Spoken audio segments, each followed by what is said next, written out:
Governo do Paraná destina 200 milhões para impulsionar a irrigação no estado. Produção de laranjas pode aumentar no Paraná, com investimento de 20 milhões de reais em centro de recepção da fruta. Reservatório natural da Sanepar armazena 2 bilhões de litros de água. Rodovia SC 283, importante rota de proteína animal, recebe investimento de 48 milhões de reais. Nova central de distribuição de vacinas é inaugurada no Rio Grande do Sul.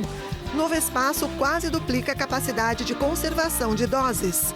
Operação contra garimpo ilegal no Amazonas. Policiais federais inutilizaram balsas usadas por criminosos. Corte Suprema de Justiça certifica a reeleição de Maduro. Presidentes do Chile e do Uruguai rejeitam decisão do tribunal. E você vai ver ainda. Jovens empreendedores são reconhecidos em Garopaba, litoral sul catarinense. Essas e outras notícias a partir de agora no Piques News.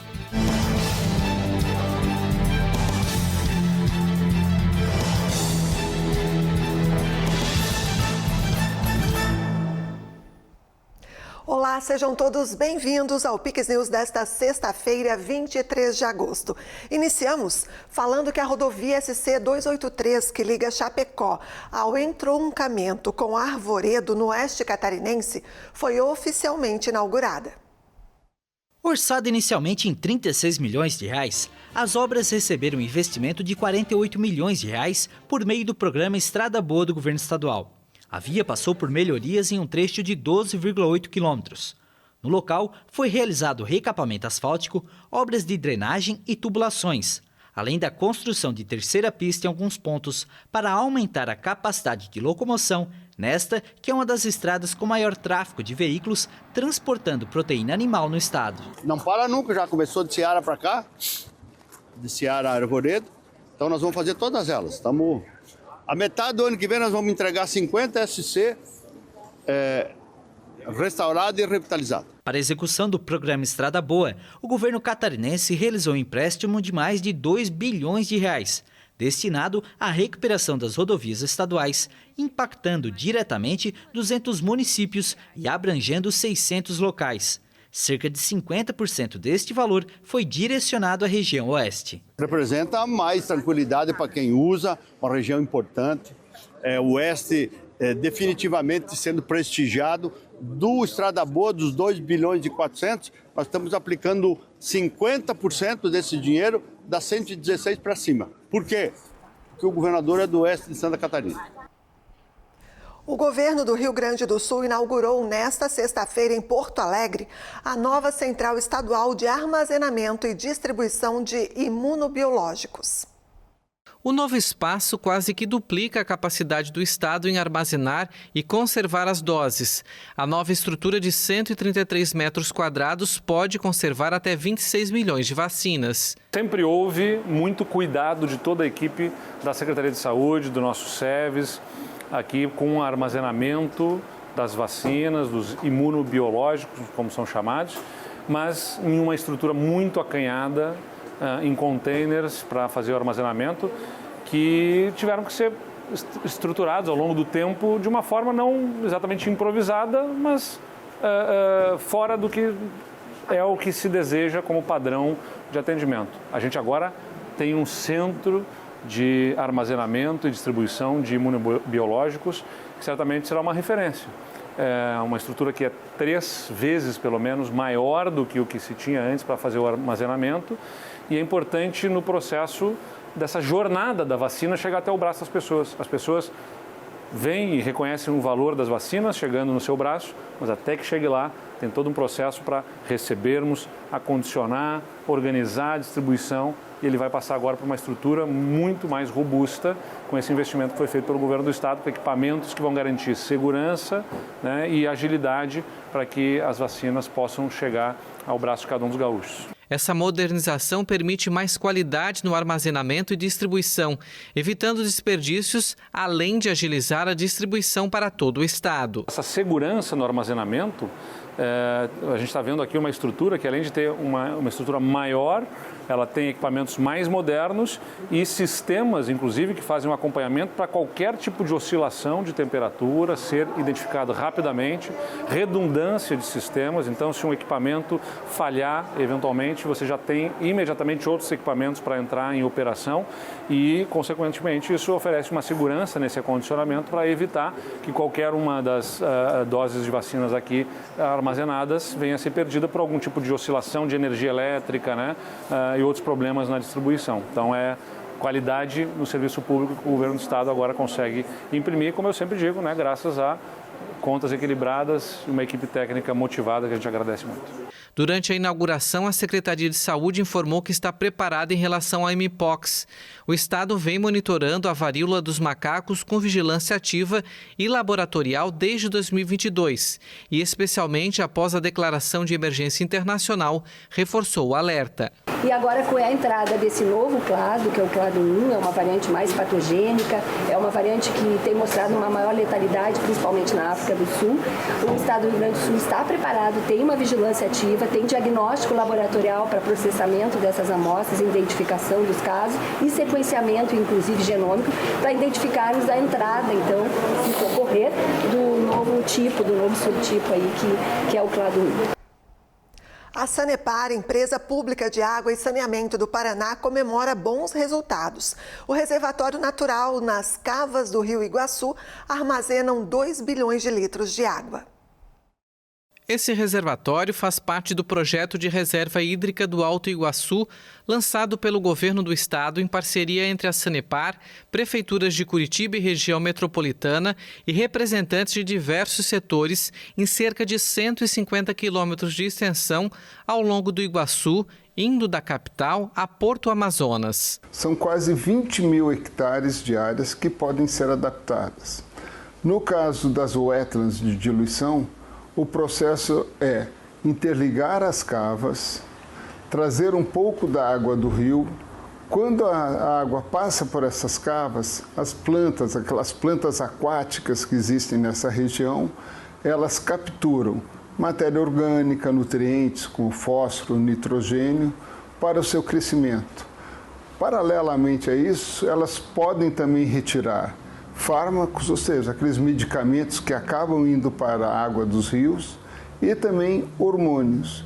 Então é um processo extremamente interessante que devolve ao rio águas com melhor qualidade.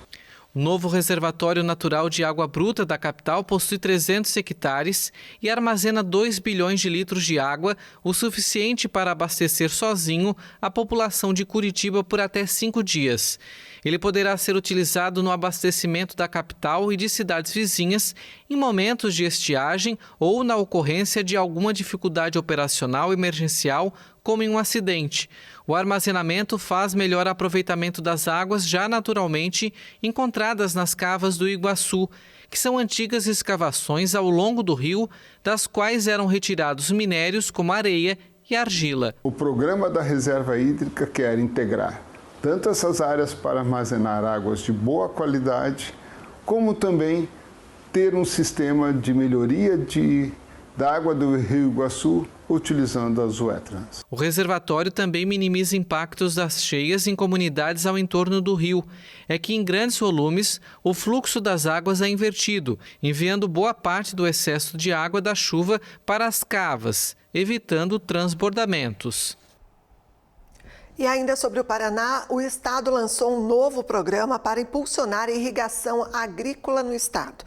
O programa Irriga Paraná prevê investimentos de 200 milhões de reais para ampliar em 20% a área irrigada com linhas de crédito e apoio técnico para os agricultores. O programa Irriga Paraná pretende expandir a irrigação no estado, especialmente em regiões que sofrem com a falta de chuvas, como a região noroeste. Apenas 3% da área de cultivo no Paraná conta atualmente com sistemas de irrigação. A iniciativa pretende aumentar essa porcentagem, oferecendo linhas de crédito com juros subsidiados e suporte técnico para agricultores familiares e produtores rurais. Esse projeto de irrigação, só para as pessoas terem uma ideia, o estado de Nebraska, nos Estados Unidos, já faz desde a década de 50. Quer dizer, estão há 100 anos na nossa frente. E nós resolvemos, justamente com as mudanças climáticas que vem acontecendo no mundo e a necessidade de ampliar a nossa produtividade, implantar esse programa, que é um programa que vai facilitar a vida do agricultor. Os recursos serão distribuídos entre diferentes linhas de crédito, totalizando 150 milhões de reais para a instalação de sistemas de irrigação. Agricultores familiares terão acesso a financiamentos com juros zero e bônus de até R$20 mil. Irriga Paraná é a materialização de um sonho do governo do estado do Paraná de ajudar as pequenas propriedades a criar condições de enfrentamento para a crise hídrica. Além das linhas de crédito, o programa inclui suporte técnico do Instituto de Desenvolvimento Rural do Paraná, que auxiliará na elaboração e a aprovação dos projetos. A nossa contribuição tem sido essencialmente com a formação dos técnicos do IDR, a partir da expertise da Universidade Estadual de Maringá. A Universidade Estadual de Maringá tem um núcleo docente de experts no assunto, coordenado pelo professor Rezende. Já ofertamos uma primeira turma, hoje aqui a gente entrega os certificados dos técnicos que concluíram o primeiro curso e faz o anúncio já do segundo curso como uma estratégia no programa Irriga Paraná. Não adianta você ter um programa de fomento e de estímulo à irrigação se você não tem da parte da assistência rural profissionais capacitados, bem formados para acompanhar esse trabalho e orientar tecnicamente os produtores. Esses técnicos que poderão levar conhecimento, poderão levar experiência para que o agricultor, pequeno ou não, possa ter maior produtividade. A cidade de Paranavaí, no noroeste do Paraná, agora conta com um novo centro de recepção de laranjas. A empresa Cutrale, uma das maiores do setor, inaugurou a primeira unidade no estado, com um investimento de R$20 milhões. A região, que já é a maior produtora de laranjas do Paraná, ganha mais um impulso na citricultura, que é uma das atividades econômicas mais importantes da cidade. Com capacidade para armazenar até 15 mil caixas de laranjas, o centro recebe as frutas diretamente dos produtores locais, realiza a classificação e o armazenamento antes de enviá-las para processamento em São Paulo.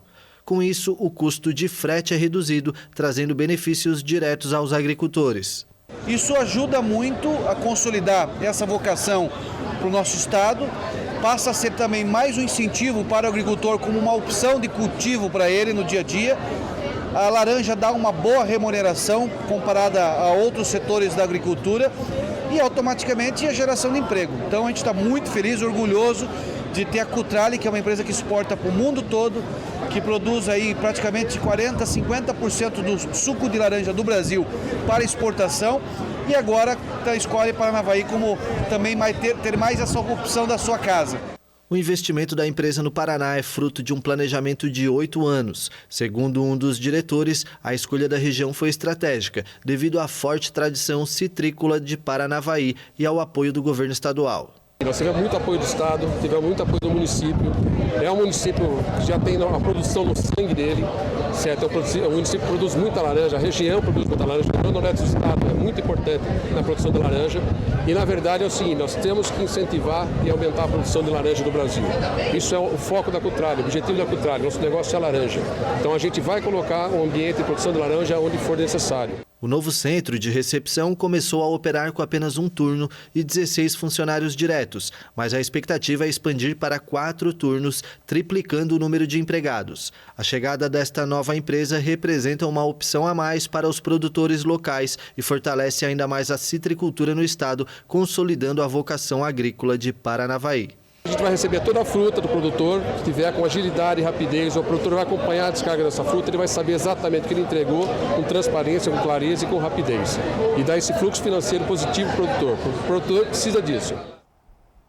A Polícia Federal divulgou um vídeo mostrando agentes durante uma ação para destruir balsas usadas por garimpeiros ilegais em um rio no sul do Amazonas.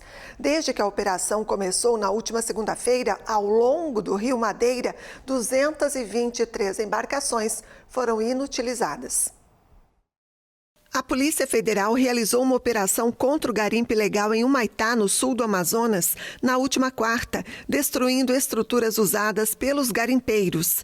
De acordo com a Agência Brasil, foram 3 dias de operação que contou com o apoio do IBAMA e da Fundação Nacional dos Povos Indígenas. Na ação, as autoridades inutilizaram 223 balsas que estavam no Rio Madeira e afluentes. Em nota, a Polícia Federal disse que a prática da atividade na região, além de causar danos ao meio ambiente e à saúde pública em virtude da contaminação do rio por mercúrio e cianeto, também interfere na cultura de povos tradicionais, uma vez que áreas indígenas chegaram a ser invadidas pelos criminosos na região. Em represália, algumas pessoas insatisfeitas com a ação conjunta atacaram prédios de órgãos públicos e reagiram violentamente à chegada das forças de segurança. O confronto teve populares lançando rojões contra policiais, que revidaram, disparando balas de borracha e bombas de gás, e terminou com pelo menos 16 pessoas feridas. No Rio Grande do Sul, 10 empresas receberam o selo em Frente Mulher por auxiliarem no combate à violência de gênero. Realizado anualmente, o evento destaca empresas e entidades que adotam boas práticas e estratégias para enfrentar a violência e incentivar a igualdade de gênero. A entrega do selo ocorreu no auditório Cubo da OAB Rio Grande do Sul. Além de receberem os certificados, os representantes das empresas e entidades agraciadas apresentaram as boas práticas que implementam para promover a conscientização entre clientes e colaboradores no enfrentamento à violência contra a mulher. A seleção foi feita por um comitê que reúne representantes dos poderes, órgãos públicos e organizações da sociedade civil, visando promover uma cultura de respeito e proteção. Agora nós vamos para o intervalo e você vai ver a seguir.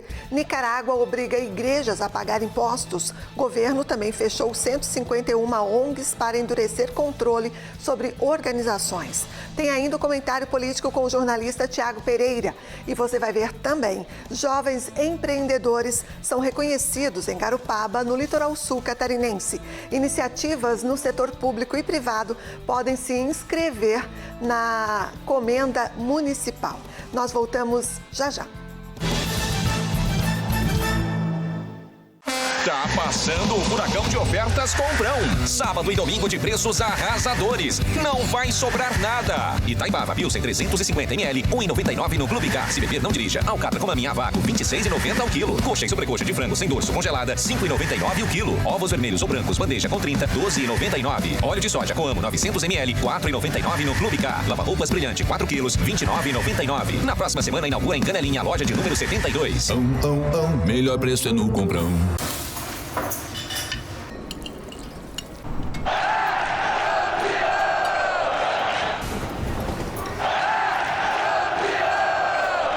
O nosso estado é campeão nacional na produção de carne suína, pinhão, cebola, ostras, vieiras, mexilhões e maçãs. São 400 milhões de reais investidos em políticas públicas para o agro. Em Santa Catarina, o agro.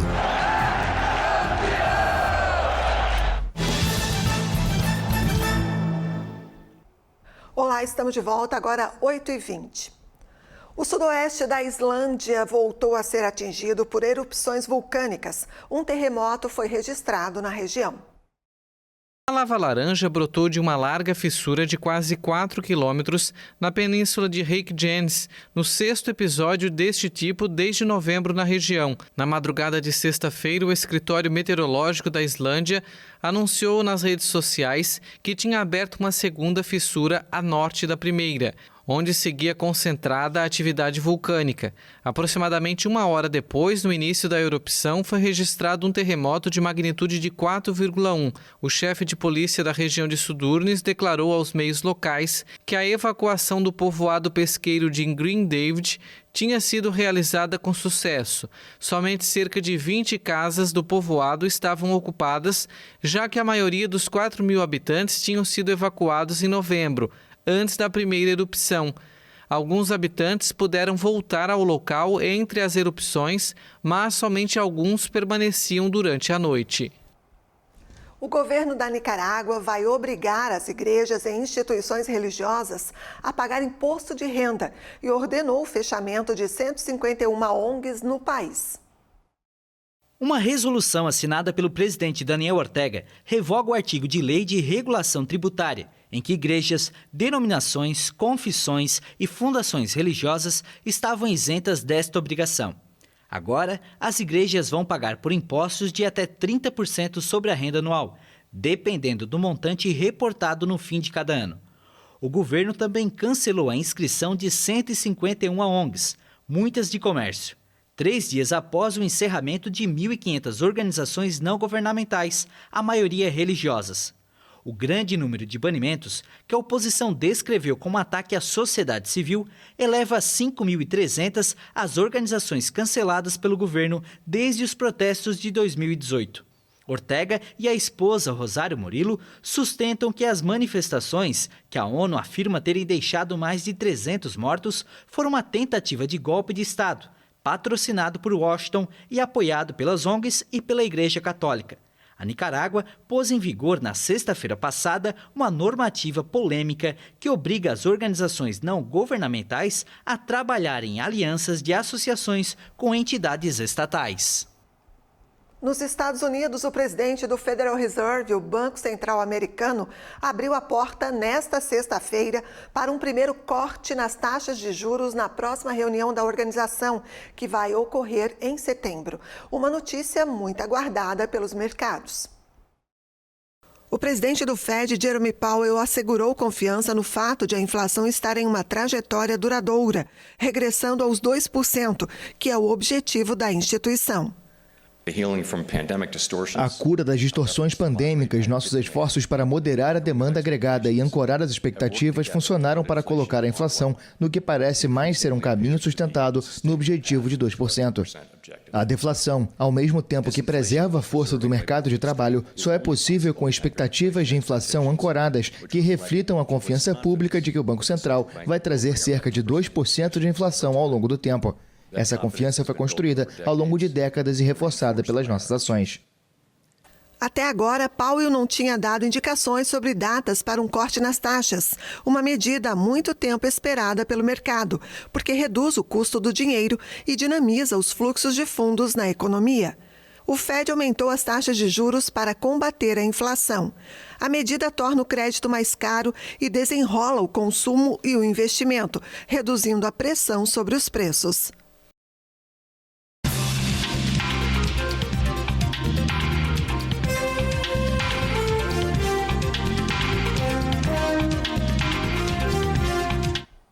Os ministros do Supremo Tribunal Federal estão articulando para reduzir a exposição da Corte. Os magistrados informam a existência de acordos para o encerramento de pelo menos 2 inquéritos, os das fake news e os das milícias digitais, devido ao descontentamento no âmbito político e de alguns setores do judiciário. O ministro Alexandre de Moraes deve encerrar as investigações até dezembro deste ano. Assunto para o jornalista Tiago Pereira, que já está aqui comigo. A gente pergunta para ele, nesse caso, podemos dizer que antes tarde do que nunca, hein, Tiago? Boa noite. Pois é, na verdade esses 2 inquéritos não deveriam nunca ter sido abertos, né? Mas, com certeza, nesse caso, já vai tarde demais. Boa noite para você, né, André? Boa noite. E a toda a nossa audiência qualificada que está sempre aqui acompanhando a nossa programação. Esse papo aí de que querem encerrar por causa da imagem do Supremo é papo furado, a gente sabe. A Suprema Corte já está na boca dos brasileiros desde 2014. Fazem, portanto, 10 anos que nós acordamos e sabemos um por um a ficha corrida de cada um dos 11 integrantes da Corte Máxima Brasileira. E isso é ótimo para a imagem do Brasil e também para a democracia, é assim que deve ser. Claro que o crescimento das redes sociais, o impulsionamento, né, de todo esse mercado aí das redes sociais, a criação de novas redes, né, impulsionou isso, dando voz a cada um das centenas de milhares de opiniões que circulam no ambiente virtual. Muitas delas que desagradam os togados.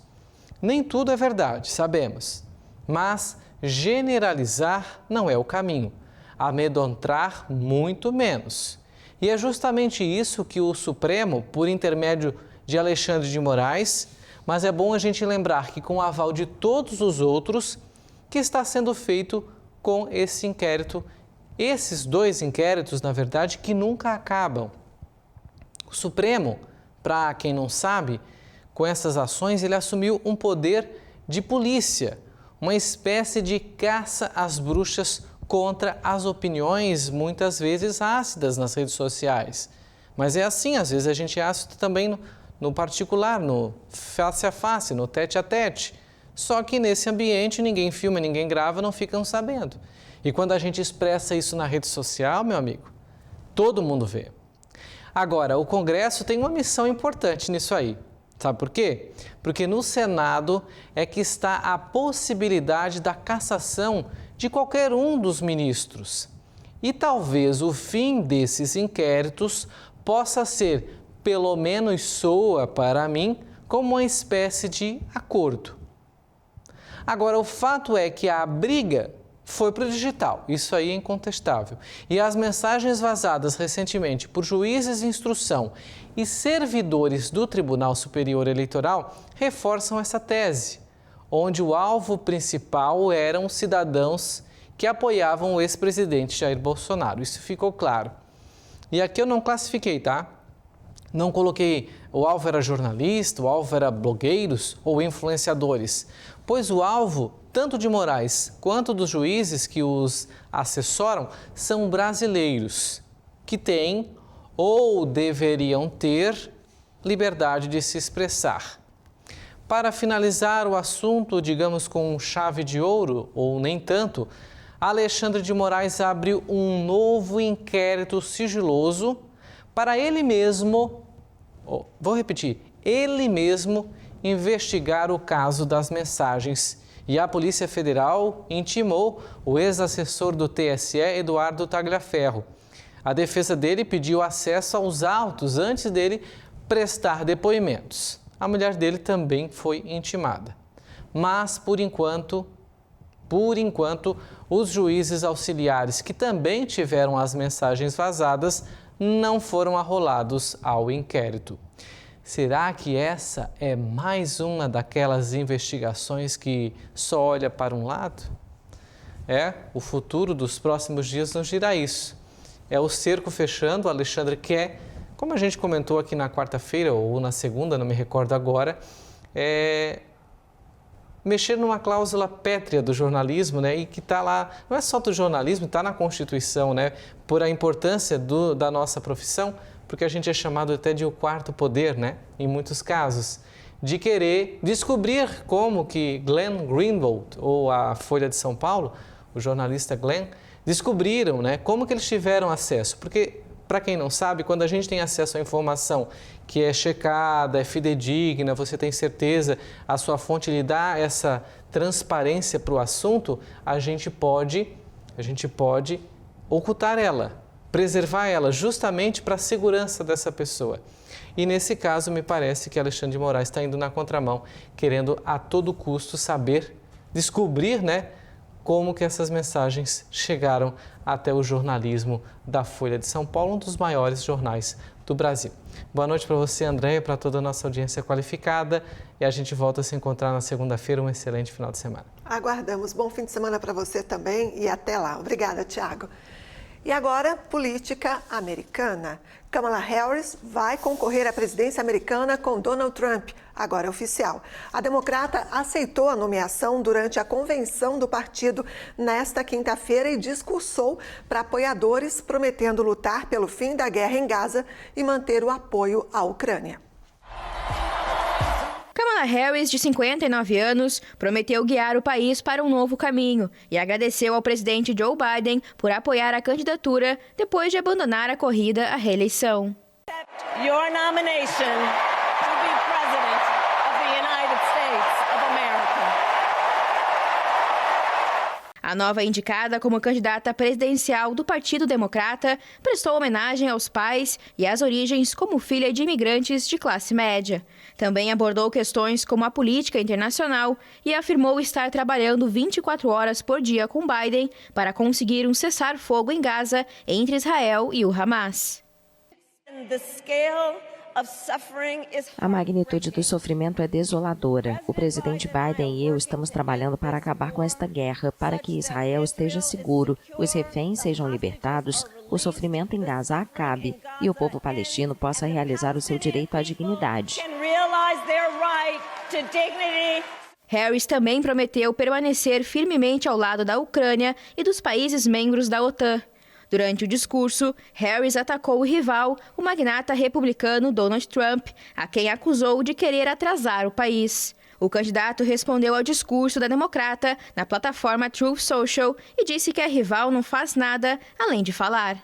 A noite de celebração, que encerrou a Convenção Nacional Democrata após 4 dias, foi marcada pelo apoio a Harris de líderes políticos e celebridades.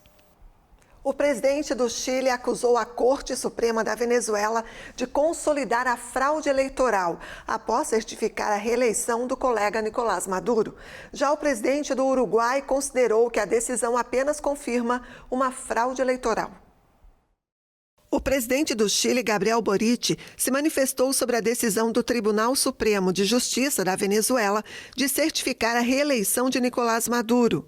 Boric fez a seguinte postagem na rede social X. O Tribunal Supremo de Justiça da Venezuela acaba de consolidar a fraude. O regime de Maduro, obviamente, acolhe com entusiasmo a sentença, que estará marcada pela infâmia.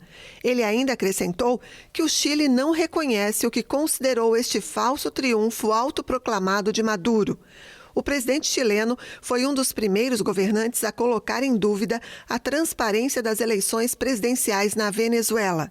O Tribunal Supremo de Justiça certificou o resultado das eleições de 28 de julho, nas quais o Conselho Nacional Eleitoral proclamou Nicolás Maduro vencedor com 52% dos votos, uma decisão que não cabe recurso. A oposição, que taxou de nula a decisão, garante ter vencido o pleito e acusa tanto o Tribunal Supremo como o Conselho Eleitoral de servirem aos interesses do chavismo. Já o presidente do Uruguai, Luiz Lacalle Pou, considerou que a decisão da mais alta corte da Venezuela apenas confirma uma fraude eleitoral. Ele escreveu na rede social X que o regime de Maduro confirma o que a comunidade internacional vem denunciando: a fraude. Uma ditadura que fecha todas as portas para uma vida institucional e democrática para o povo. Não devemos nos calar nem cessar na defesa da causa venezuelana, afirmou ele.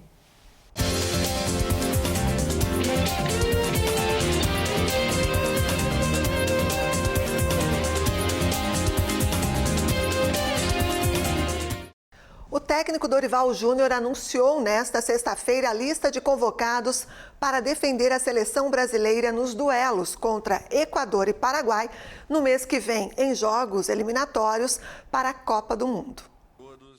Dorival Júnior anunciou os convocados da seleção brasileira para as 7ª e 8ª rodadas das eliminatórias para a Copa do Mundo de 2026. 9 atletas que participaram da campanha na Copa América estão de fora da lista para os jogos em setembro. Rafael, Bremer, Andrés Pereira, Douglas Luiz, Ederson, Pepe, Evanilson, Rafinha e Gabriel Martinelli. Gabriel Jesus e o meia Joelisson também não foram chamados. As novidades para os próximos duelos são Luiz Henrique, do Botafogo, e Estevam, do Palmeiras, que foram chamados pela primeira vez para a seleção principal. A lista completa ficou assim: goleiros, Alisson, do Liverpool, Bento, do Al Nassr e Ederson, do Manchester City. Laterais, Danilo, da Juventus, Ian Couto, do Borussia Dortmund, Guilherme Arana, do Atlético Mineiro e Wendel, do Porto. Zagueiros, Beraldo, do PSG, Éder Militão, do Real Madrid, Gabriel Magalhães, do Arsenal e Marquinhos, do PSG. Meio-campistas, André, do Fluminense, Bruno Guimarães, do Newcastle, Gerson, do Flamengo, João Gomes, do Wolverhampton, Lucas Paquetá, do West Ham e Rodrigo, do Real Madrid. Atacantes, Endrick, do Real Madrid, Estevam, do Palmeiras, Luiz Henrique, do Botafogo, Pedro, do Flamengo, Savinho, do Manchester City e Vinícius Júnior, do Real Madrid. O Brasil vai enfrentar o Equador no dia 6 de setembro, no Couto Pereira, em Curitiba. E o Paraguai, no dia 10, no Defensor del Chaco, em Assunção. Estes serão os primeiros jogos de Dorival Júnior pela competição classificatória para a Copa do Mundo. A seleção brasileira vem de 3 derrotas nas eliminatórias, ocupa a 6ª posição e busca se recuperar na tabela de classificação. A apresentação dos convocados está marcada para o dia 2 de setembro em Curitiba. O técnico Tite do Flamengo foi internado nesta sexta-feira em um hospital no Rio de Janeiro, um dia depois da classificação para as quartas de final da Copa Libertadores. Em nota oficial, o Flamengo disse que o treinador passou mal após a partida e precisou de atendimento médico, que detectou elevações de frequência cardíaca e arritmia causadas pela altitude. Ao aterrissar no Rio de Janeiro, o técnico de 63 anos foi encaminhado para um hospital na zona sul da cidade, onde passou por exames que confirmaram uma fibrilação atrial. Tite passa bem e a expectativa é que ele receba alta neste sábado. Boa recuperação para o técnico. E estão abertas as inscrições para a Comenda Jovem Empreendedor de Garopaba, no litoral sul catarinense. Começou mais uma edição da premiação que busca destacar o espírito empreendedor dos garopabenses. Pessoas que, além de se destacarem nos negócios, contribuem para o crescimento econômico e social do município. O prêmio é dividido em 3 categorias: Super Jovem para pessoas de 16 a 21 anos, Jovem Empreendedora para mulheres de 22 a 35 anos e Jovem Empreendedor para homens de 22 a 35 anos. A Comenda Jovem Empreendedor homenageia aqueles que se destacaram nas atividades empresariais, possuem características inovadoras e desenvolvem ações comunitárias. Critérios cumpridos pela Amanda. Vencedora da edição passada, a empresária administra uma loja de moda praia e feminina no centro da cidade. Além do espaço físico, ela atende via e-commerce para todo o Brasil. Com o conhecimento adquirido ao longo dos anos, a Amanda tem realizado consultorias online para cerca de 2.000 mulheres que desejam abrir o próprio negócio. Segundo ela, esta premiação é um reconhecimento pelo trabalho desenvolvido há anos no município. Porque eu não comecei com uma loja assim, eu comecei de baixo, vendendo no meu quarto, recebendo as pessoas na minha casa, e conforme ele foi crescendo, eu fui acompanhando isso. Eu acho que isso é muito importante, né? A gente acompanhar o crescimento e o desenvolvimento do negócio. E claro, persistir, ter coragem, independente dos obstáculos que aparecer, a gente está sempre batalhando e fazendo acontecer, e isso acabou, acredito que, me dando o reconhecimento por levar, né, esse mérito de receber o prêmio. Durante a vida do empreendedor, é comum enfrentar momentos de questionamentos, desafios financeiros e pessoais que podem desanimar a continuidade. Amanda estava passando por um período delicado no negócio antes da premiação. E ser a vencedora foi um estímulo para continuar empreendendo. E saber que tem pessoas que acreditam em mim, isso é um gás muito grande, porque só quem empreende sabe o quão difícil é. Empreender é uma montanha-russa de emoções, e nem sempre a gente está lá em cima, mas quando a gente está lá embaixo é que surgem as oportunidades de crescimento. E é quando a gente pega esse obstáculo e faz de degrau, é que a gente consegue subir de nível. Além dos empreendedores, a Comenda também premia quem se destaca dentro das empresas. Foi o caso de Nabor, que em 2023 trabalhava em uma empresa de contabilidade e identificou uma oportunidade no ramo de registro de marcas. O jovem decidiu arriscar e desenvolver um negócio junto ao antigo chefe, que passou a ser sócio. Essa iniciativa rendeu a premiação de intraempreendedor em 2024. E uma demanda de serviço que eu vi ali, que era o registro de marcas. Então, desde 2021, na verdade, eu conversava já com o Uribe sobre isso, do registro de marcas e patentes, que não tinha nenhuma empresa aqui em Garopaba que fazia. Então, ele já tinha uma experiência no ramo, convidei ele, a gente fez alguns cursos de registro de marcas e eu comecei a empreender dentro de um escritório de contabilidade. Então, fazia toda a minha parte laboral, trabalhava normalmente e também empreendia junto com o registro de marcas e patentes. A premiação deu a ele mais visibilidade e coragem para desenvolver novas ideias.